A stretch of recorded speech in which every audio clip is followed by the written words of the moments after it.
Protection with Blessings. Maṅgala Sutta. By Venerable Uttamo Thera. 32.2. Contemplation of the Mind. Cittānupassanā. In daily life, the minds are arising continuously by knowing the sense objects, aramanas. Starting from the rebirth consciousness, the mind depends on sense objects and mind base, aramanas and vathu, and is arising continuously. To be aware of them, it needs practice. We are talking about the mind very often. For example, I am angry, but we cannot reflect its nature. The mind changed too fast that the Buddha himself mentioned the difficulty of comparison for it. Therefore, we cannot know it with normal mindfulness, sati. We cannot know about this mind with the same mind. This mind only can be known with the following mind, another mind. Without knowing, and mistakes can come in with clinging and attachment. It is natural that without knowing rightly and problems follow on. In a sutta in Samyutta Nikaya, the Buddha said that people know Dharma knowledge viewed the mind as stable and always existed. But if they took the body in this way was better, because it existed for the whole life. Viewing the mind in this way was not proper. The Buddha gave the following simile. A monkey roaming through a forest grabbed hold of one branch, let that go and grabbed another, and then let that go and grabbed another, etc. In the same way, mind or consciousness arises and ceases, and then follows by another mind, etc. By day and by night. Contemplation of the mind is to know the nature of the mind by observing with mindfulness, sati. Let us study the nature of the mind. In the texts, which describe the mind as sometimes included mental factors, cetasika. There was not talking about the mental factors in the Satipatthāna sutta. Here it referred to the knowing nature of the sense objects. Sometimes mind referred to samadhi, concentration. The mind was governing the world referred to mental factors. In this sutta, the mind knows the objects which are arising from the 6 sense doors. It is not including feelings, perceptions and mental formations. The natural phenomenon has its characteristic. Here the mind knows the objects only. So, here, the individual character of the mind is knowing. In nature, there are 2 characteristics. One individual characteristic, sabhava lakkhana, not relate to others and belong to itself. 2 universal characteristic, samana lakkhana. In vipassana practice, has to start at individual characteristic. Without starting from here and contemplate impermanence is not knowing. This is only knowing by thinking. Only seeing the real impermanence becomes vipassana. This will only discern the ultimate reality. Thinking may be right or may be not.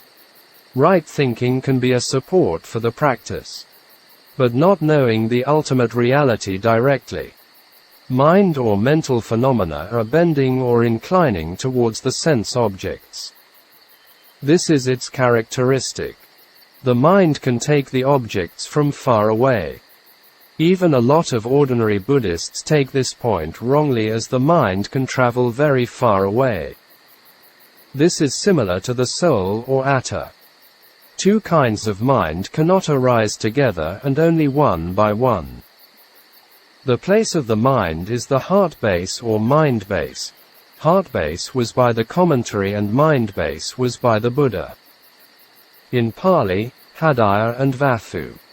This mind base is not existing there. But it is arising there. Experienced meditators knew this point. As an example, the sounds of a guitar are not in the music instrument. The sounds are arising only by plucking or strumming with the fingers. The nature of the mind is inclining towards the sense objects. Vedana is feeling the object with the mind. The mind touches with the sense object is the nature of the contact, phassa. Usually, we are talking about knowing the mind knows the sense objects. For example, this flower is beautiful. It is too hot. This is talking about contact, phassa, and not about the mind. We are talking about external objects. Forgetting the mind and talking about the objects. In the contemplation of the mind, the Buddha told us to be aware or mindful of the mind. The mind also mixed with mental factors. All minds know the objects that they are only one nature. Here the Buddha distinguished the minds related to its situations. It can be 16 types. Not necessary everyone has 16 types. The Buddha mentioned it in general. Here, the 16 types of mind and in the other places were not the same. E.g. in the Abhimata Sangaha, Comprehensive Manual of Abhidhamma. For contemplation purpose, the Buddha divided it into 16 types. It is like separating the cows with their colors, but all of them are cows. In the same case, all minds, nature is only knowing. The instruction was, he knows a lustful mind as a lustful mind, etc. If we contemplate only greed or lust, then it becomes contemplation of Dhammas. But in the real contemplation, with the discrimination of, is it the body or the feeling? Then you miss the point. Not necessary to discriminate in this way. You will be caught up with an object of contemplation. In the Satipatthāna, the Buddha taught the possible 4 types of object in vipassana practice: body, feeling, mind and Dharma. We cannot say, I will contemplate the only mind, only feeling, etc. Whatever it is arising, only need to know the arising phenomenon there. Contemplation of the body is existing as form, rupa, and not mixing with others. But feeling, Vedana, mind, consciousness, and dharmas are mixing up together. So, it is unnecessary to discriminate them. In the Visuddhimagga text and Mahasi Sayadaw, both instructed to contemplate whatever was arising. In the beginning, it is difficult to contemplate all of them. With the practice and it becomes easier. The 16 states of mind are mundane and not including the supramundane. Their 8 categories can be subdivided into 2 sets. These 2 sets are ordinary states of mind and higher states of mind. The first set includes unwholesome and wholesome ordinary states of mind. The second set is concerned with the presence or absence of higher states of mind. 8 categories of ordinary states of mind. 1. Lustful, saraga. 2. Without lust, visaraga. 3. Angry, sadosa. 4. Without anger, visadosa. 5. Deluded, samoha. 6. Without delusion, visamoha. 7. Contracted or sloth and torpor, sankata.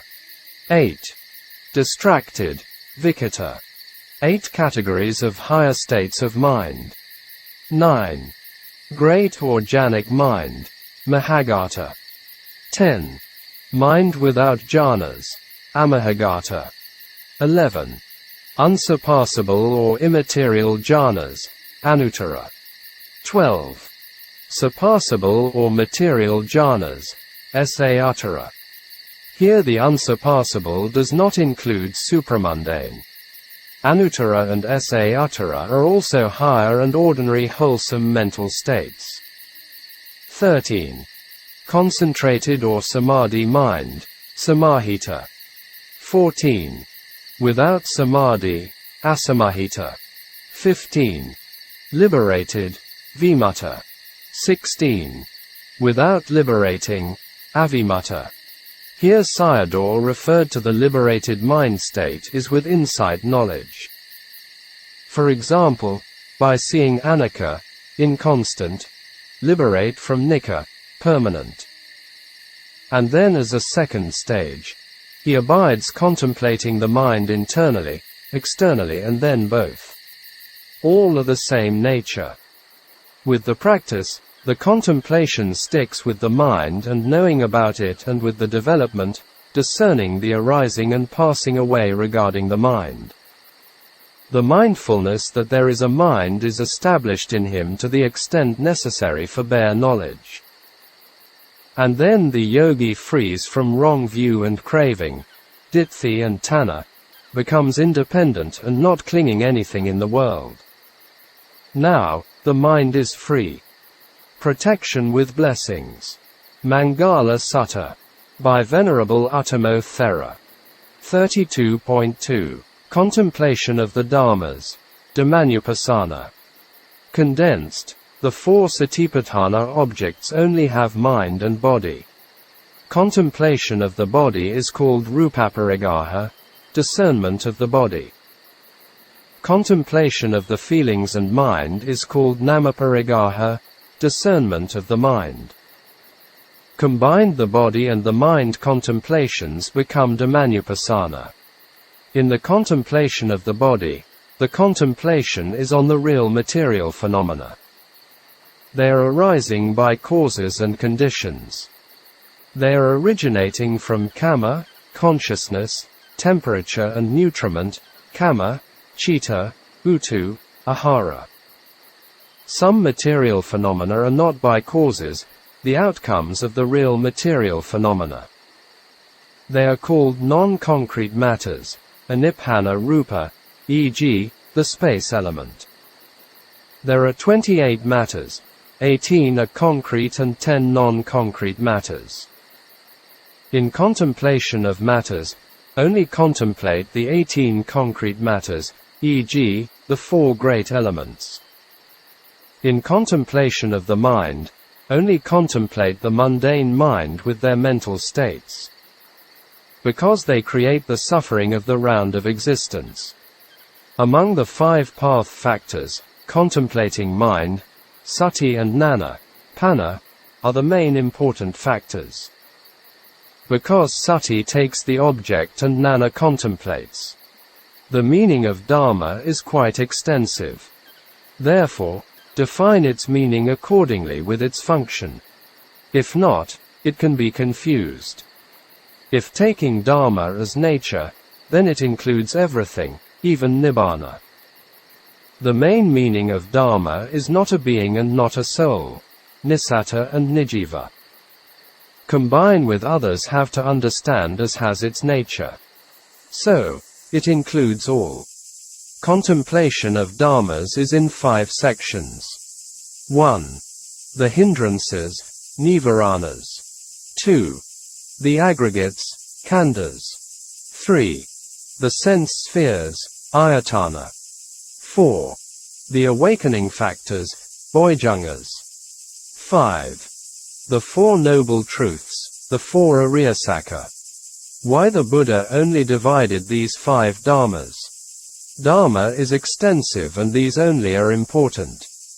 In the world, it is very important to distinguish what is important and what is not or unimportant. Most human beings are wasting their precious times and energies in unimportant things and matters.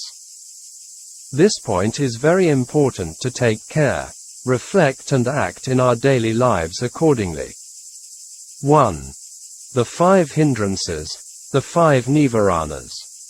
The 5 hindrances are: 1. Sensual desire, kamacchanda. 2. Aversion, bhayapada. 3. Sloth and torpor, thina middha. 4. Restlessness and worry, uddhaka kakaka. 5. Doubt, vicikiccha.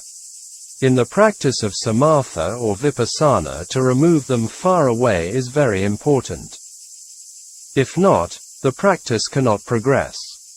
Even wholesome dharmas cannot arise. These hindrances are the causes for the defilement of the mind. It weakens knowledge. Even it can defile the purified mind, e.g., some yogis lost their samadhi which had been developed. For each hindrance, the yogi has to know them in 5 points. For example, sensual desire. 1. There is sensual desire in me. 2. There is no sensual desire in me. Contemplate and checking the hindrance. This is not only arising now, but also happen very often. Some ask, this is practice or not? Sayadaw said that this was contemplation. If we do not reflect and check, how we know it exists or not? With knowledge, we can correct it. This point is very important. Usually, people only are thinking about what things they have or not have. E.g., money, power, fame, etc. So, people are always thinking with defilement, kilesa. 3. He knows how unarisen sensual desire can arise or why it happens. Have to find out the causes. Why it happens, the Buddha did not mention it here, but he taught in other suttas. For example, lust arises because of wrong attention, ioniso, on the beauty of the object. Therefore, defilement arises and increases when the problem has arisen. 4. How can the arisen sensual desire be removed? How to remove it when it happens? The lust can be removed by contemplating the unattractiveness of the object, asubha. 5.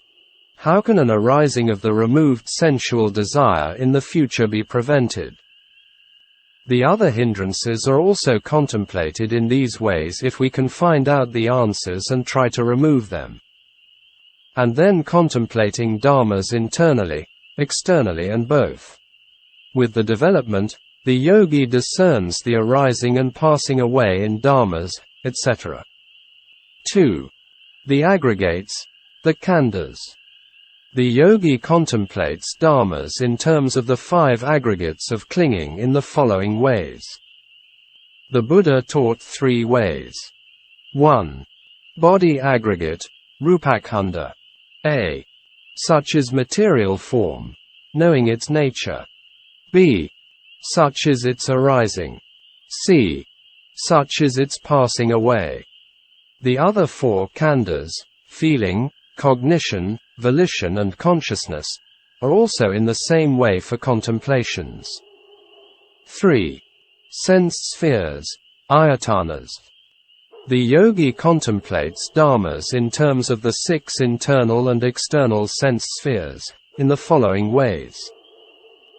With the contacts of the 6 internal sense spheres, eye, ear, nose, tongue, body and mind, and the 6 external sense spheres, forms, sounds, odors, flavors, tangibles and mind objects, the 6 consciousnesses arise. It is not necessary with every contact and fetter, samyojana, arises. If it is arising, then find out the causes. There are 10 fetters: belief in a substantial and permanent self, doubt, dogmatic clinging to particular rules and observations, sensual desire, aversion, craving for fine material existence, craving for immaterial existence, conceit, restlessness and ignorance. The Buddha's instruction. He knows the eye, he knows forms, and he knows the fetter that arises dependent on both, and he also knows how an arisen fetter can arise. How an arisen fetter can be removed and how a future arising of the removed fetter can be prevented. The other internal and external sense spheres also know in this way. The instruction can be put into simple terms. 1. With the contact of sense doors and sense objects, mind consciousness arises, etc. 2. Fetters can arise. 3. Why does it happen? 4. How to remove it. 5. What has to be done for removing it? And then the yogi contemplates the dhammas internally, externally and both, seeing the arising and passing away in Dhammas, etc. 4. The awakening factors, bodhichangas. These are the mental qualities that provide the conditions conducive to awakening. Just as rivers incline and flow towards the ocean, they incline towards Nibbana. There are 7 bodhichangas. 1. Mindfulness, sati. 2. Investigation of dhammas, dhamma vicaya. 3. Energy, viriya. 4. Joy, piti. 5. Tranquility, passaddhi. 6. Concentration, samadhi. 7. Equanimity, upekkha. Why the Buddha taught the bodhicanga dhammas? As a human being, it is very important to know about the unwholesome dhammas, so that we cannot fall into it. Also, as a human being, it is very important to know about wholesome dharma, so that we can develop it. If we observe the world today and will know how important these points are, e.g., political conflicts, society problems, immorality, all sorts of pollution, etc., are happening more than before. If we know our mind by checking and observing, it becomes clear that what should have to be done and what should not have to be done, what is proper and what is not proper, what is beneficial and what is not beneficial, etc. The instruction for awakening factors is, if mindfulness, sati, is present in the yogi, he knows that mindfulness awakening factor in him. If mindfulness not present in him and knows that also, the yogi knows how the unarisen mindfulness factor can arise, and how the arisen mindfulness factor can be perfected by development. The above instruction can be mentioned in simple ways. Contemplate 4. 1. I have sati. 2. I don't have sati. 3. How to make it arise. 4. How to develop it. The other 6 awakening factors are also practiced in these ways after that, contemplating dhammas internally, externally and both. With the development, the yogi discerns the nature of arising and passing away in dhammas, etc. 5. The 4 Noble Truths, the 4 Ariyasakas. The final exercise among the Satipatthāna contemplations is the 4 Noble Truths. The instruction is, the yogi knows as it is. This is dukkha, this is the arising of dukkha, this is the cessation of dukkha, and this is the way leading to the cessation of dukkha. The 4 Noble Truths have been explained quite in detail before. Therefore, give only a rough idea. In the Buddha's first discourse, the penetration of the truths had 3 levels each: study, practice and realization. Only we know the teaching that it can be practiced. With the practice, only one can have the realization. The Buddha was like a doctor. The 4 Noble Truths were like disease, dukkha, virus, craving, tanha, health, nibbana, and medicine, the path factors. 1. The first truth of dukkha, dukkha has to be understood. 2. The second truth of the cause of dukkha, its origination has to be abandoned. Craving, tanha has to be abandoned. 3. The third truth of the cessation of dukkha, its cessation has to be realized. This is the realization of nibbana, or the ending of dukkha. 4. The fourth truth in the way to the cessation of dukkha, the practical path to this realization has to be developed. This is the Noble Eightfold Path. Therefore, the 4 Noble Truths are the outcome of the practice. For the penetration of dukkha thoroughly, one must do the vipassana practice, which is sila, samadhi and panna. With the practice going on until to the ending of vipassana process, where dukkha, the 5 khandhas, mind and body, and the cause, craving, tanha, ceased. This is Nibbana. The prediction. Near the end of the Satipatthāna discourse, the Buddha gave the prediction or guarantee for the yogis who had practiced diligently without wavering would have the following results. For 7 years could be expected final knowledge, arahant, or non-returning, anagami. Let alone 7 years, 6 years, 5 years, 4 years, 3 years, 2 years, 1 year, 7 months, 6 months, 5 months, 4 months, 3 months, 2 months, 1 month, half a month and 7 days, one of 2 fruits could be expected for him. These were not exaggerations. The Burmese monk, Soon Lung Sayadaw, 1877 to 1952, had his final realization within 4 months, i.e., from the beginning of the practice to the final realization, 4 paths and fruits within 4 months. The year was 1920. For Sayadaw's life and his practice, see Jack Cornfield's book, Living Buddhist Masters. This section on the 32nd highest blessing of seeing the Noble Truths is the most important of all the blessings. It is connecting with the whole Buddhist practices to end dukkha. Therefore, I want to present more on this section. Actually, 30th blessing, austerity, 31st blessing, celibacy, 32nd blessing, seeing noble truths, and the 33rd blessing, realizing Nibbana, are connecting with practices. Satipatthāna practice for everyone. The following Dharma notes are from the Dharma talk given by the Ven. Dr. Nandamala Bhivamsa. Without practicing Satipatthāna, no one can realize paths and fruits, magga and phala. There were enough evidences about this in some suttas.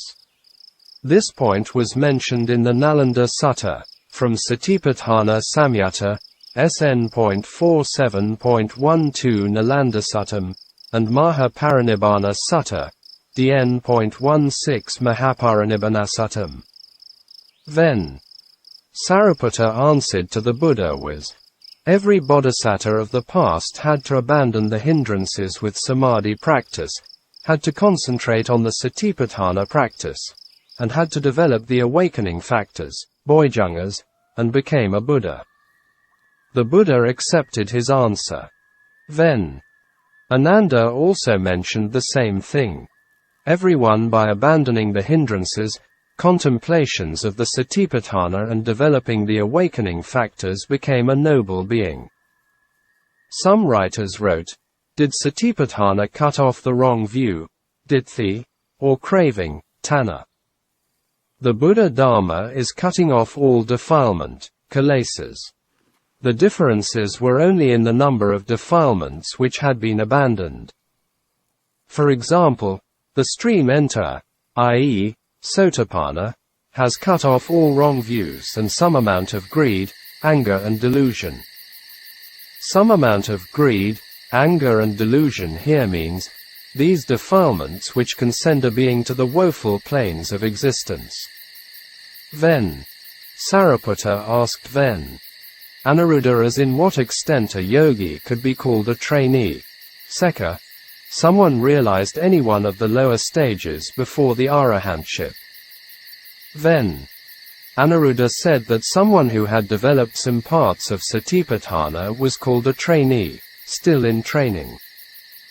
And after fully developed, it called one beyond training, a Sekha, an arahant. In the Sala Sutta, from Satipatthāna Samyutta, SN.47.4 Salasuttam, the Buddha asked the novices and young monks to practice Satipatthāna. What was the reason? For understanding the nature of the body, the feelings, the mind and the dharmas. It was practicing to know about them as it was, yathabhutam. For becoming someone beyond training, a Sekha, had to practice to the point of full understanding. After becoming an arahant also had to practice Satipatthāna. For what reason? for peaceful abiding in fruition state, phala samapatti. In the Anguttara Nikaya, there is a section called Satipatthāna Vagga, Navakanipatapali. There are 10 suttas in which the Buddha mentioned the reasons for practicing Satipatthāna. An. 9.63 Sikadabalyasuttam n. 9.72 Cetasovinibbandasuttam. 1. For not breaking the 5 precepts, Panchasila. 2. To abandon the 5 hindrances, Pancha Nivarana. Therefore, to remove all unwholesome dharmas is Satipatthāna practice. 3. Sensual objects are binding the mind. One has to practice Satipatthāna to remove them or stay away from them. 4. To cut off the lower 5 fetters, samyayanas, i.e., identity view, doubt, clinging to particular rules and observances, sensual desire and aversion. This refers to become an anagami, non-returner. These 3 lower fetters send beings to take rebirth in sensual realms. 5. To be free from the 5 destinations, yati, i.e., hells, animals, hungry ghosts, pita, humans and deities. Also called the 31 realms of existence. This refers to become an arahant. 6. For abandoning of the 5 kinds of selfishness, makarya, or avarice. These are, with dwelling place, connections with relatives and supporters, on fortune and wealth, on beauty and fame and with dharma. 7. To cut off the 5 higher fetters, i.e., the desire for becoming material jhanic gods, and immaterial jhanic gods, conceit, restlessness and ignorance.